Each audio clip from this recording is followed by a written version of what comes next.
And I believe that black men are more at fault than the black woman, because I think that if we stood up as men, which we haven't done in about 56 years since Dr. King's murder, not politically or economically, we haven't. Black men have done nothing collectively for the black race since Dr. King's murder. We are so selfish, individualistic, and what keeps us in this downward spiral, my brother, is we continue to make deals with the devil that disproportionately disadvantage African people. Roland Martin. Coon.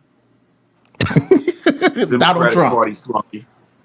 Roland Martin is not a conscious guy. He's an opportunist. And we have a lot of those types. Roland Martin is only as good as the Democratic Party allows him to be.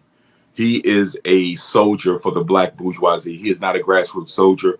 You saw that during that conversation that he and I had on this show. You've seen it in other situations where he needed to take a stand on certain things and he didn't do it because it wasn't viewed as something progressive in the eyes of the Democratic Party. He is a Democratic Party operative. That's what he is. How many lashes does he get? Shout out to No Emotion. I don't even know what I would give him, but he's not somebody I care for. I have no respect for the man. He's a coon and a flunky and a black bourgeois leaders. Why you never hear Chinese people say we don't need no leaders? Why you never hear European Jews say we need no leaders? Why you never hear Arabs and East Indians and Chinese say we don't need no leaders? You know why black people love to say we don't need no leaders? Because black people don't believe in respecting or following sincere, authentic black leadership. We will follow white folks. White folks could lead us to hell if they want, and we'll listen. You understand? We'll follow Joe Biden. We'll follow Bill Clinton. We'll follow Jimmy Carter. You understand me? But we won't follow each other. You understand? We have an issue with anything black. Our self-hatred is at the heart and soul of why we cannot come together. Black people are in pursuit of a life of whiteness. The average Negro wants a world surrounded by white people where he is accepted by those white people. See, that black people's problem ain't freedom. It's not equality. It's not justice. It's acceptance by white people. That's what we want. If most black people could change their race, most of them will become white overnight. You can clearly tell by the amount of black men who suffer from the snow bunny crisis. You can clearly tell by the amount of black women who blonde their hair, dye their hair, bleach their hair. Look at all the blonde and brunette wigs and weaves running around in the black community. That is not a natural hair color of black women. Most of our ancestors come from West and Central Africa. That is not a natural hair color of West and Central Africans. On average, it's not. Okay, you have your albinos and you do have some other genetic derivations that will give rise to that, but it's not a regular hair color. We're doing it because we think that's beauty. Black women thinks that's beauty. So if you will go out of your way to emulate white people, if given the opportunity, why would you not transform yourself into one? Is it just black women's view, or is it black men celebrating that view? It's both. It's the self-hatred of black women, and it is the self-hatred of black men who prefer a woman who has a European phenotype. It is actually both. And I believe that black men are more at fault than the black woman, because I think that if we stood up as men, which we haven't done in about 56 years since Dr. King's murder, not politically or economically, we haven't. Black men have done nothing collectively for the black race since Dr. King's murder. Okay, do me a favor. I'm not the brightest apple in the bunch. Break down Pan-Africanism for me. Sure. Now, before I do, just to conclude that point, I believe that black men, if we came together as a movement and said, listen, black sister, we want everybody natural. We want everybody natural. That's a $30 billion decision we just made. Do you understand that? Yes. If black men told sisters, we're not dating you unless you're natural, that's a $30 billion decision we just made. Now, black women got $30 billion that they can use to build institutions, build programs for our girls, build mental health treatment centers to help all the black girls who have been sexually abused and sexually trafficked and so forth and so on. Our political and cultural decisions are also economic. We have to understand that. This is why every other group benefits. Mexicans benefit from decisions to align themselves with their culture. Because what it says is anytime we align with our culture, we automatically keep that money in the community.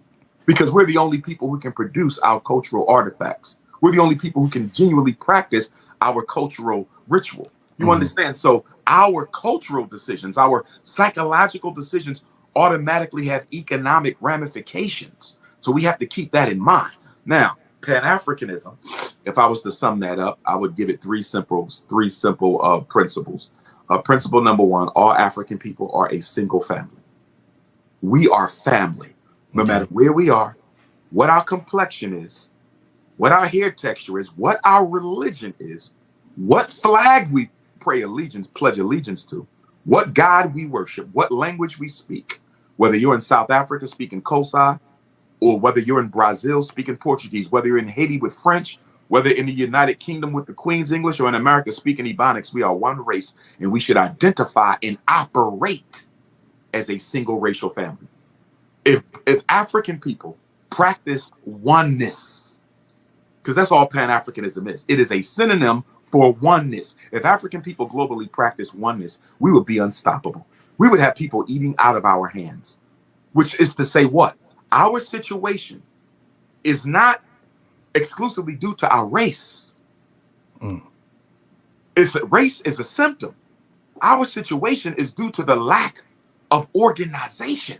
Once we get strong, the world will be compelled to respect us. We don't agree? Look at China. China was once weak, dejected, irrespected, disrespected.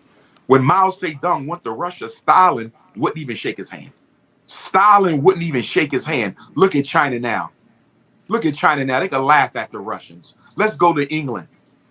The Germans once considered the English a poor slave. They said the English were not even good enough to be a slave. They damn near ran 75% of the world during the heyday of the British Empire, fueled by slavery and colonization. Look at India. East India was a backwards, ignored nation. Now they're the tech giant of the modern world. So I know what we can do, but what brought China out of that, what brought England out of that, what brought India out of her backness was a racial pride that said we were great before and we will be great again. Black people have yet to get to that. We are so selfish, individualistic, and what keeps us in this downward spiral, my brother, is we continue to make deals with the devil that disproportionately disadvantage African people. Point number two, as Africa goes, so goes the African diaspora. As Africa goes, so goes the African diaspora. This is one of the big differences we would have with, these African-American tribal groups who want Black people to either disconnect, or disaffect from their African roots. It's ridiculous because you'll never be greater than your international homeland. You have never seen a people get respect anywhere on earth that exceeded the respect of their national home. No Indian in the world got respect till East India got it. No Chinese in the world got respect till China got it. No European Jew in the world got respect till Israel got it. It's going to be the same way with Black people. Thinking we're going to achieve freedom, justice, and equality without the same happening in Africa is ridiculous. Why? Because your international homeland is your political power base for your race. The international homeland is the political power base for the race. So if that power base ain't strong, no matter where you are in the world, you're strong. It's not a coincidence that police in America only consistently execute Blacks. There's Chinese gangs. There's Mexican gangs in America. Everybody has gangs in this country. Everybody commits crime in this country. Everybody breaks the law, runs the stop sign, has an outstanding warrant. Why is it that Black people are the only ones consistently murdered by police? Because you have no international power base. You have no country that's willing to stand up and stand out for you. And until we build that, we'll never get it.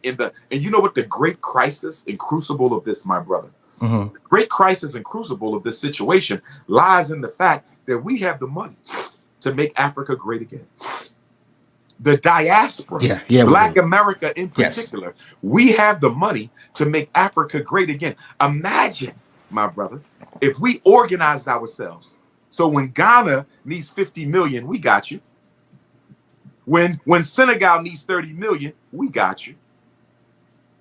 When Kenya needs 5 million, we got you. When Jamaica needs 2 million, we got you. When the Bahamas need a couple million, we got you. If we were organized, brother, you know how much respect we would get from the African race around the world to be able to say Black America is the reason you got new schools. Black America is the reason you got new roads, new hotels, new hospitals. Black America is the reason you got jobs. So we're sitting around crying about being disrespected by African immigrants and Africans around the world. We're crying about being mistreated by whites, reds, browns, and yellows. While at the same time, we have the economic potential to change all that in 1 year. We could change it in a year, my brother. But the reason we can't do it, Black people are not interested in what? Any sacrifice whatsoever. And the last principle I'll give you on Pan-Africanism, and there's many, but the last one I'll give you is self-determination. Okay. Anything that is to be done for Africans must be done by Africans.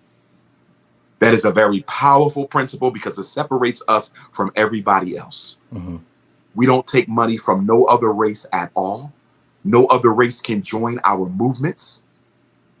Okay? Black family must be built by Black men and Black women. If you got a Black church, it better be a Black Jesus.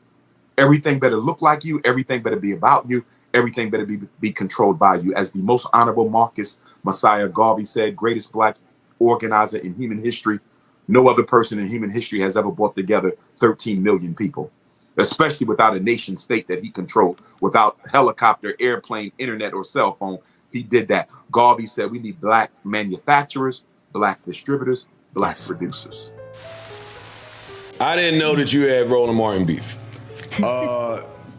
Neither did I. What happened was I was on Roland Martin's show about 2 or 3 times before that final visit that led to the altercation, verbal altercation, not physical. But here was the point that this is really why Umar got mad, upset. No. From the interview from 6 years ago. And this is why he still got a bug up his ass. There's not a white person in America who has ever worked to systematically eliminate the white privilege that they benefit from vis-a-vis your oppression. You're lying. You know 190 million people in America. Eugene. We're not going to go there. We're not. I haven't called me a liar, and you're cool. Well, it's a fact that watch you're how lying. You talk it's to a me, fact that you're lying. And so when Roland Martin did that, I don't think he properly anticipated or calculated the collateral damage. But by the end of the year, he was off the television. Boy, bye. Let me explain to y'all what happened here.